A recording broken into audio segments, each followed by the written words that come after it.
John Carpenter's The Thing has been my favorite movie for as long as I can remember. I grew up watching it, and it left a really strong impression on me pretty early on. So when the game came out in 2002, I remember being super excited to step back into that world. Moving through Antarctica, dealing with isolation, tension, and that constant sense of never knowing who to trust. Because like the movie, the game leaned into trust and paranoia in a way that really stood out at the time. And over the years, it just became one of those games that really stuck in the back of my mind for all the cool things it was doing. But what was The Thing?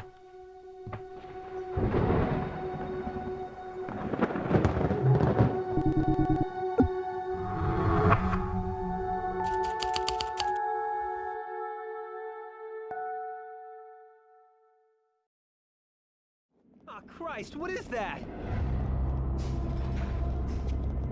Chill out.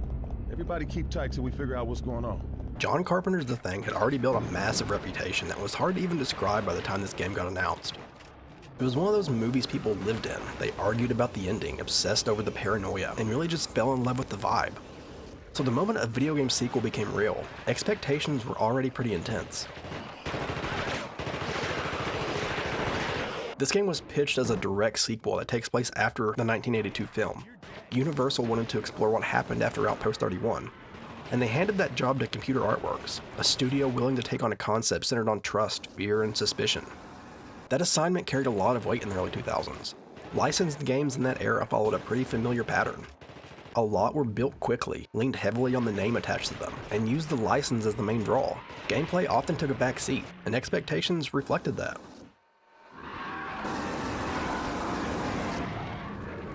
Movie tie-in games were common because recognizable branding helped them stand out in a crowded store. So when people heard about The Thing becoming a game, the pressure immediately followed. Part of that pressure came from the movie itself. Paranoia sit at the center of The Thing. The story revolves around being surrounded by people you need while never fully knowing who you can trust. That tension defines the experience and shaped expectations around anything carrying that name. I found a report that says the only way to prove you're not one of those things is through a blood test. Now there's a medical kit near the kennel. You go get it and come back here, and I'll watch you do the test. Another part came from the landscape of licensed games at the time. People had already seen plenty of titles that leaned on familiar branding without digging into what made the source material work. A lot of people wanted a game that understood the tone, themes, and atmosphere that made The Thing, The Thing.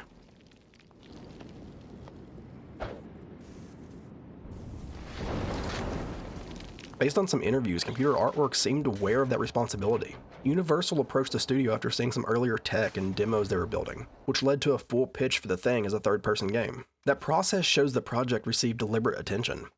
Universal was actively looking for a team capable of handling something ambitious with the property. Yes, sir.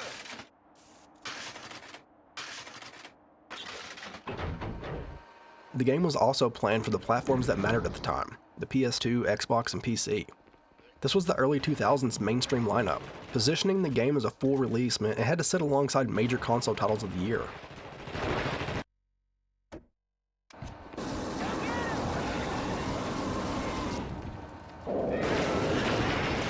John Carpenter's presence added another layer to that project. He supported the game and appears in it as one of the characters. Before the game even begins, the setup carries a lot of weight. There's a sequel to one of the most respected paranoia-driven horror films ever made. There's an era where licensed games were met with skepticism. There's a development team attempting to build AI-driven social horror systems centered on trust, fear, and infection at a time when those ideas just stretched existing technology. The devs have openly talked about how far they were pushing these systems. That context matters. The goal was to carry the feeling of suspicion and unease from the film into a playable experience. Doing that in 2002 meant working with real hardware limits, real design constraints, and technology still finding its footing with social horror concepts. Going into The Thing, the focus naturally shifts to how these ideas translate into an actual game, what those systems felt like in practice, and how the weight of the classic shaped every design decision. That's where The Thing starts to really get interesting.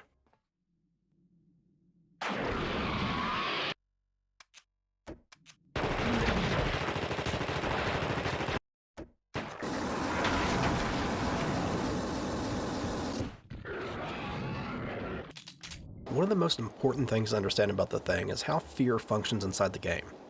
Fear isn't really treated as atmosphere alone. It exists as something the game actively tracks and responds to through the people around you. From the start, you operate with a squad. Soldiers, medics, engineers, each with their own role, equipment, and tolerance for stress. That decision reshapes how tension works. The pressure builds through watching the people beside you and keeping them steady as situations escalate. Every squad member runs on two values that are always in motion: trust and fear. Trust reflects how much they believe in you. Fear reflects how close they are to losing control. No way. I don't trust you. The trust system sits at the center of moment-to-moment gameplay. Each NPC has an internal trust level towards the main character Blake, and that value directly affects behavior. Squadmates with higher trust stay close, follow commands reliably, and function better during combat. When the trust drops, hesitation creeps in, distance increases, characters begin acting on instinct instead of direction. Got company. Trust grows through small, consistent actions. Keeping someone armed, keeping them supplied, healing them, staying near them during intense moments. All that matters. The game constantly reads how you treat the squad and feeds that back into how they respond. Who's the cargo for? I don't know, but it sure ain't the Red Cross. If Whitley's behind this, that cargo's gotta be destroyed. Fear runs alongside trust and pushes on it. Each character carries a fear level shaped by what they experience. Combat, blood-filled rooms, darkness, sudden encounters, and contact with the Thing all raise it. As fear rises, behavior shifts. Accuracy drops, reactions slow. Panic shows up in movement and decision-making. The fear directly affects how effective the squad becomes. Because you're responsible for the group, fear becomes something that you manage. Weapons play a key role here. They act as reassurance. An armed NPC feels steadier, an unarmed NPC feels exposed. That emotional response feeds back into trust, performance, and group stability. You're building confidence as much as firepower.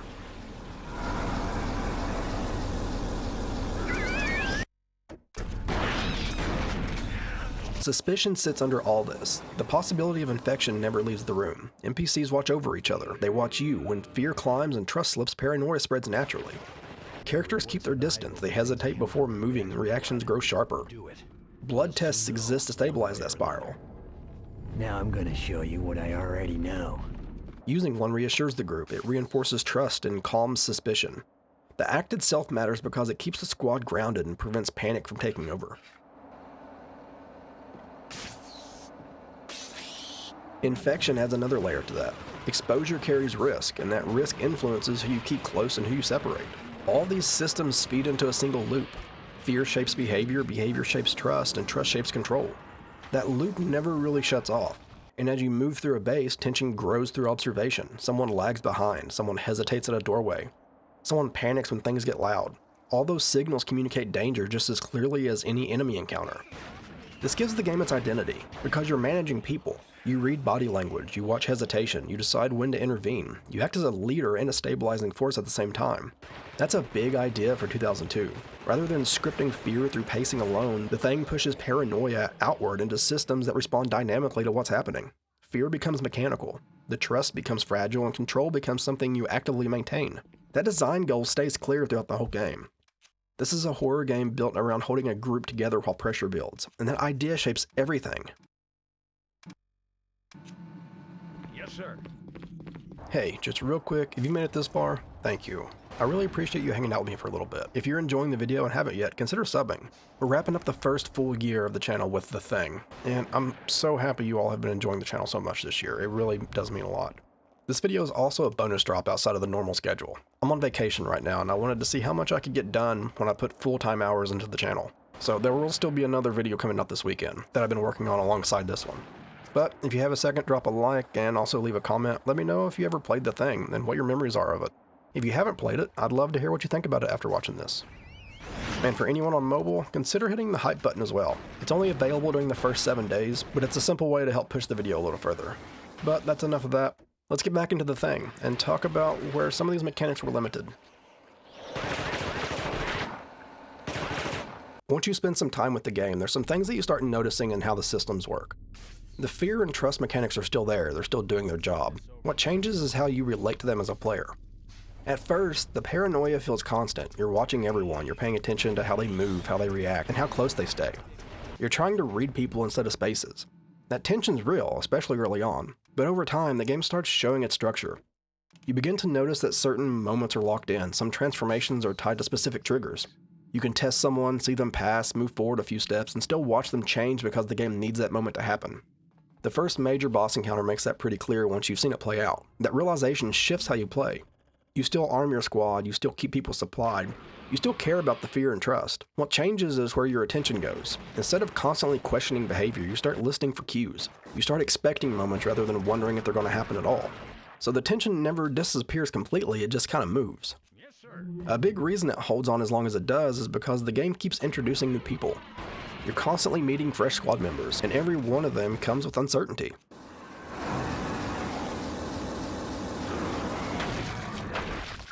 If you don't have a blood test kit, you're gambling. You either leave them behind or give them a weapon and take the risk.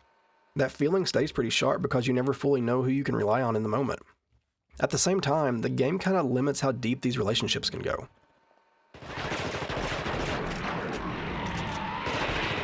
A lot of levels don't let you carry your squad forward. Characters stay behind, they get separated, sometimes they transform. Sometimes they're just part of that section and no more.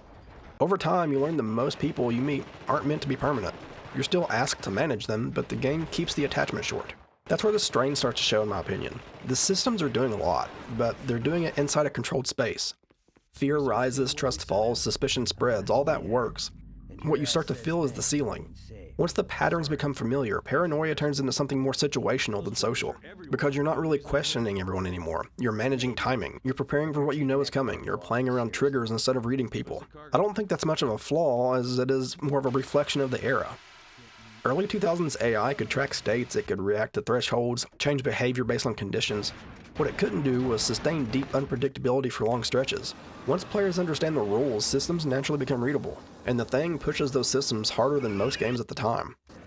The developers have talked about how ambitious the idea was, modeling paranoia through squad behavior, fear spread, and infection risk, and trust wasn't common design language yet.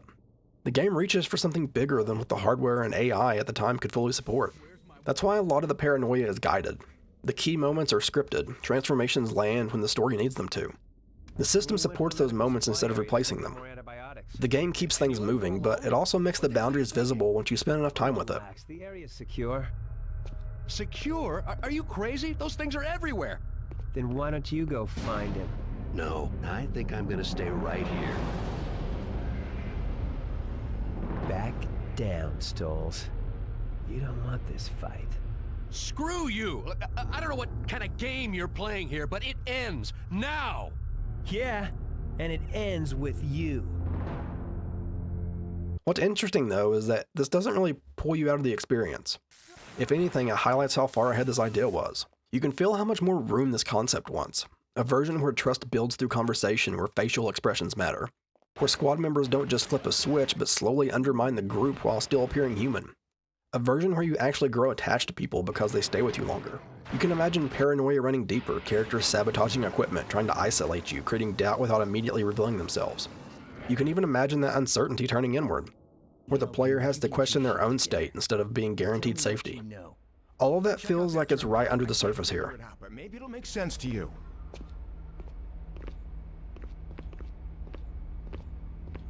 So when the Thing feels uneven, it doesn't feel broken, it feels early. It feels like a game reaching towards something that games weren't fully equipped to do yet. The idea keeps pushing forward even when the technology can't follow all the way. And that tension between ambition and limitation becomes part of what people remember, because you're playing one of the earliest attempts to make paranoia something that you actively manage. Oh, man, I hate this job. The actual combat brings a pretty interesting idea to the mix as well. Most encounters start small. Regular enemies go down with standard weapons. Pistols, shotguns, and rifles behave the way you'd expect. You clear rooms, keep your squad close, reload, and just move forward. That rhythm stays consistent as you move through the game. When a Thing reveals itself, combat takes on a different shape. Smaller enemies can be handled with normal guns. Larger enemies and fully transformed Things require a different approach. Guns weaken them, it slows them down and keeps them under control, but fire is required to finish the fight. Enemies remain active until you burn them. That mechanic sits at the center of how combat works in this game. The flamethrower becomes essential. It's a tool used to fully deal with transformed enemies. Encounters involving bigger enemies stay tense because fuel, spacing, and timing determine whether you can fully finish the fight. As infection becomes visible, the pacing increases. Movement becomes more deliberate and reactive. You create distance, reposition, and manage the squad while lining up where fire needs to be used. Situations escalate pretty quick, and the game keeps you engaged with what's happening in real time. The combat stays pretty tight during these moments. Weapon switching happens mid-fight. Guns are used to control space and manage pressure so fire can be used safely. Your fuel stays limited, so every use of it matters, and poor decisions affect how much control you keep over the situation. The shooting itself remains grounded. Weapons feel functional, reloads take time, movement stays deliberate. You can handle encounters while staying aware of squad behavior, sound cues, and enemy movement. The game keeps reminding you that things can turn quickly.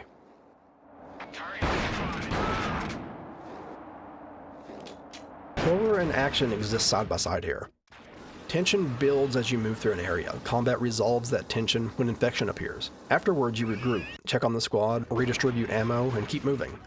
That loop carries through the entire campaign. And this is what the moment-to-moment experience is. You're moving, reacting, and managing situations as they unfold, with fire acting as the final step when things turn bad.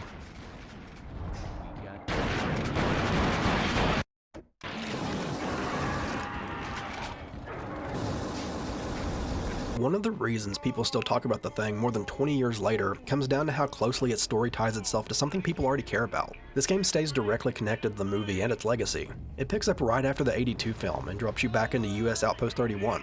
That place is a setting people recognize and remember. It's the core mystery tied to the film. The frozen base, the emptiness, the feeling that something awful happened and nobody made it out. The game leans into that really hard. It makes the world feel lived in and grounded in what came before it. You play as Captain J.F. Blake. He's leading a U.S. Special Forces team sent in to figure out what actually happened to the original crew. As you move through the game, the story fills in details through cutscenes, audio recordings, and environmental clues. You start to understand how far the infection spread, how desperate the situation became, and how little control anyone really had once things started falling apart. The story expands beyond the film and focuses on the aftermath and the consequences, showing what unfolded after those events. Blake's journey takes you deeper into locations that feel like natural extensions of the film's world. You move through additional outposts, research facilities, and underground labs, all buried under years of Antarctic ice. Everything feels frozen in time, damaged and abandoned. Those spaces do a lot of storytelling on their own. As you explore them, it feels like you're following the trail left behind by the events of the movie. The way the game handles its story mirrors the tone of the film. It avoids explaining everything and avoids tying up loose ends. A lot of information comes through scattered logs, brief conversations with squad members, and things you notice while moving through the environment. That approach gives the story weight. You're piecing things together as you go, which fits the kind of uncertainty the thing has always been built on. Even bigger plot elements like the governor's involvement in the idea of the cloud virus are handled in that same grounded way. Characters like Colonel Whitley are introduced through Blake's experience in the field. You learn about their motives and decisions as part of the unfolding situation. The story focuses on consequence and escalation, showing how the original outbreak grew into something larger. The locations themselves keep reinforcing that connection to the film. Antarctica for the movie and game is the anchor for the entire experience. The weathered ruins, abandoned labs, deep ice, these giant, terrifying, open, frozen spaces constantly remind you why the setting mattered in the first place. Walking through what's left of Outpost 31, seeing the remnants of a place where everything went wrong, it ties you back to the movie at every step.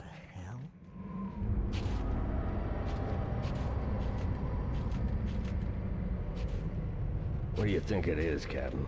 I don't know and I don't care. Looks like a goddamn UFO to me. John Carpenter's involvement hangs over the project in a meaningful way too. His endorsement and cameo appearance signal that the developers approached the game with respect for the source material. That shows in the tone and the restraint. The story feels purposeful, built on the same idea of dread, uncertainty, and isolation that made the film stick with people. That restraint carries through the entire narrative. The game avoids rushing to explain every thread or provide clean answers. Some questions are left hanging on purpose. And that keeps the sense of an ongoing threat alive even after the major story moments pass. It reflects the way the film handled its own ambiguity, leaving space for interpretation instead of overwhelming the player with details. All of that together is why this game still gets remembered. The continuity, the tone, the way the world expands while honoring the past matters. The story carries the weight of what happened forward. By focusing on the aftermath, preserving the atmosphere, and placing you after the events that define the story, the thing earns its place without relying on the name alone.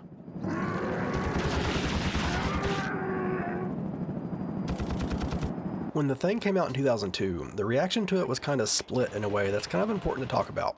It wasn't really a game that people hated, but it also wasn't a game everyone immediately latched onto either. It landed somewhere in the middle, and that middle space says a lot about why it never broke through in a big way. Critics at the time were generally positive. Reviews were pretty solid, usually sitting in the high 70s range. A lot of people pointed out the ambition, the atmosphere, and the fact that it was doing something more interesting than most licensed games from that era. You'll see praise for the presentation, the setting, and the idea behind the squad mechanics pretty consistently. But at the same time, there was a lot of uncertainty around how to even judge it. People didn't always know what box it fit into. Some approached it expecting a slow, psychological horror experience closer to the movie. Others came in expecting a more traditional shooter because of how the gunplay is involved. The game sits right between those expectations, and that made reactions vary depending on what someone wanted out of it. A lot of people liked the ideas behind the trust and infection systems, but reactions often focused on how those ideas felt in practice. On paper, paranoia spreading through a squad is a great hook.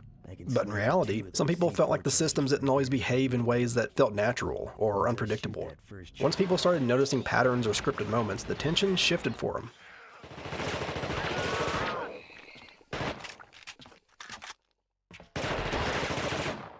Technical issues didn't help with that perception either. Like a lot of early 2000s games, The Thing had some rough edges. The controls were stiff, the AI could act weird, squad members would get stuck, react oddly, or fail to behave the way you'd expect in tight situations. None of that completely broke the game, but it chipped away at trust, which matters a lot in a game built around managing people.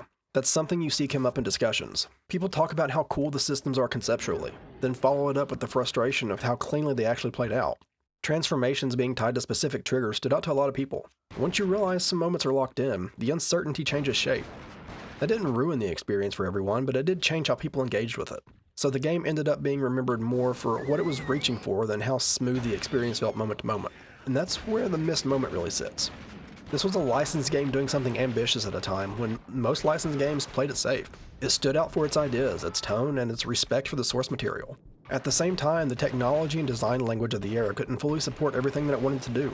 That gap is what shaped the conversation around it. For some people, that ambition was enough. For others, the friction got in the way. The result is a game people still talk about, still revisit, and still point to as an interesting experiment rather than a clean hit. That's why The Thing has the reputation it does. It's remembered as a game that tried something bold, landed part of it, and left people wondering what it could have been if the timing had been different.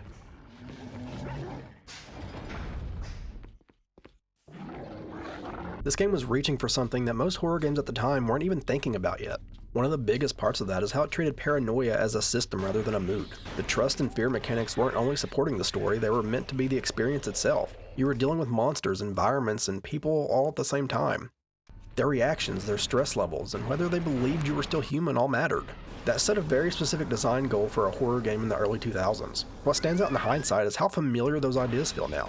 Games built around mistrust, uncertainty, and social pressure are pretty common today. The idea of not knowing who's safe, who's lying, or who might turn on you has grown into its own genre. The Thing was reaching for that same emotional space years before that kind of design language had really taken shape. It approached the idea through AI-driven systems. Your squad reacted to fear, they reacted to how you treated them, they reacted to stress, violence, and uncertainty. That kind of reactive behavior was ambitious for the time. Even when the system showed its limits, the intent stayed clear. The game kept your focus on group dynamics and human behavior as part of the core experience. There's also a psychological angle here that feels important. A lot of horror games from that era leaned on scripted scary moments and tight controlled pacing. The Thing put a lot of its tension into watching behavior change. Someone standing a little farther away, someone hesitating, someone panicking at the wrong moment. That mirrors how fear shows up in real groups, and it's something later horror games would explore more deeply once the tools caught up. You can see pieces of this idea show up in some later games. The emphasis on isolation, uncertainty, and reacting to unpredictable situations carries forward into games that rely heavily on atmosphere and AI behavior. The feeling of being watched, doubted, or tested by the world around you lines up pretty closely with where horror design continued to evolve. What places The Thing where it is historically comes down to timing. The game was pushing all these ideas on hardware and AI systems that just couldn't support it yet. The ideas were there, the intent was there. The technology shaped how far those ideas could stretch though. That tension between ambition and limitation is part of why this game still gets talked about. You can feel how close it was to something bigger. Even now when people revisit it or talk about it online, the conversation usually circles back to the same elements, the trust system, the paranoia, the idea of managing people rather than just spaces. The sense that the concept could have gone much deeper with more advanced tools. That's the legacy this game leaves behind. It's remembered for showing a direction horror games could move in. One where fear lives in relationships, uncertainty, and human behavior, alongside monsters and the environments. That's why The Thing still comes up in design discussions. The game reached towards ideas that horror games would spend the next 20 years continuing to explore and refine.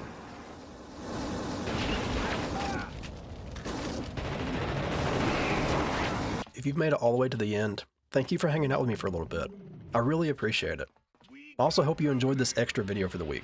Like I mentioned, the normal weekend video will still be coming. But if you like the video and you haven't yet, consider subbing. This is the last video of 2025, and it's honestly wild to say that. This channel's wrapped up its first year, and it's already closing in on 10,000 subs.